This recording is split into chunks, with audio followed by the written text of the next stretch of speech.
وګوره لږ خیال کوه وګوره لږ خیال کوه تمه د وصال کوه رحم دې په حال کوه ځان له درو پال کوه وګوره لږ خیال کوه تمه د وصال کوه رحم دې په حال کوه ځان له درو پال کوه خیر دې که توان دې خو بیا زکات د مال کوه ما په ځان شیدا کړه ته ځان کمال کوه ما په ځان شیدا کړه ته ځان باندې کمال کوه خدای ګو ډېر ښایسته ښکاري ځنې لاندې خال کوه خدای ګو ډېر ښایسته ښکاري ځنې لاندې خال کوه او لاړې که د ښار شولې خوی د کلیوال کوه لاړې که د ښار شولې خوی د کلیوال کوه خاص پرې مرتضی لیکم غم مسترمال کوه دیمو دی انځر منډې مشرونو کشرونو همزولو نموړو نمو او بار ناروغلو مېلمنو د کلي کوم کوربا خلک چې دا د پروګرام کې حصه اخیستي ټولو ته د زړه د کومې نه سلامونه او ګل صاحب ته د خپل د بچي په باندې برکې ورکړو الله دې ورته نیک ماله لوی کړي نظم دا خو د نظم نه مخکې یو غزل دا چې تا باندې مین وي هغه څنګه تاله درشي چې تا باندې مین وي هغه څنګه تاله درشي روان وي ستا په لوري چې تا وویني منکر شي نشي کوي په کلي کې د پلار ګټې ته ناست وي نشي کوي په کلي کې د پلار ګټې ته ناست وي ارمان به هله وکړي چې په خپله مسافر شي او ناڅاپه مې شهید بچې خیالونو ته راپرېوځي صدر صاحب ناڅاپه مې شهید بچې خیالونو ته راپرېوځي ناڅاپه چې هوا شي د شپې لرې زما ورشي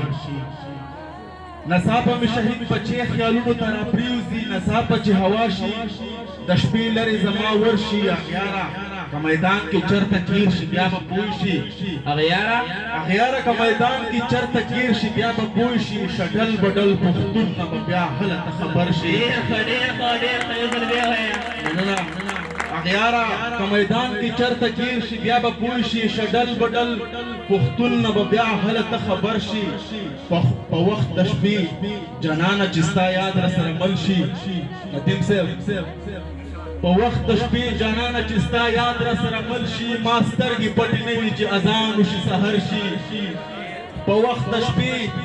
جانانه چې ستا یاد راسره مل شي ما سترګې پټې نه وي چې اذان وشي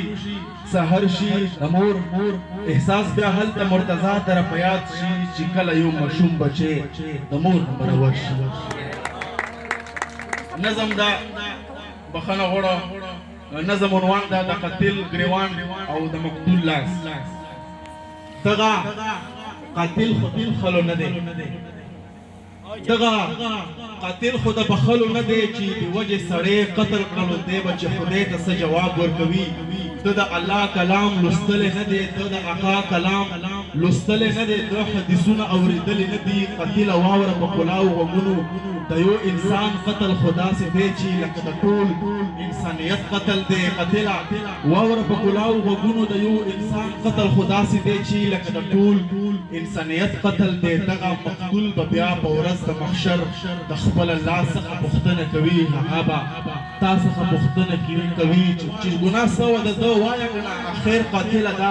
په څه دې مړ کړو بیا به له تا سره د دې خبرې هېڅ جواب او خلاصېدل به نه وي خو مونږ خو سوچ به صرف دغه کوو چې زه پښتون یم غیرتي سړی یم زه خو یم زه خانداني سړی یم زه چې دا مړ نه کړم پښتو ونه کړم د ده بچي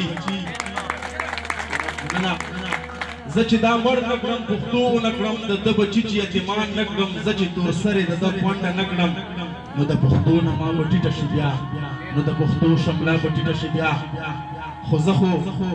نو د پښتو نه ما به ټیټه شي بیا نو د پښتو شملا به ټیټه شي بیا خو زه خو وایم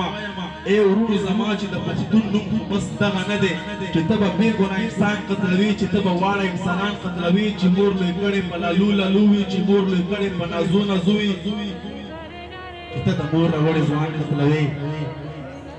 چې مور لوی کړې په لالو لالو وي چې مور لوی کړې په نازو نازو وي چې ته د مور راوړې ځوان قتلوي د مرتضی دغه یو سوال ومنې د دې بندا دغه یو سوال ومنې د مرتضی دغه یو سوال ومنې د دې بندا دغه یو سوال ومنې چې دا دنیا فني هر څه فني دي دلته خوږه دلته ترخه فني دي دومره خوري وکړې خپل رب راضي کړې چې ابدي ژوند مو روښانه وي بیا لږ مې په دې خبره فکر وکړې نوره بې وجې انسانان مه وژنئ نوره بې وجې انسانان مه وژنئ یو جهان مننه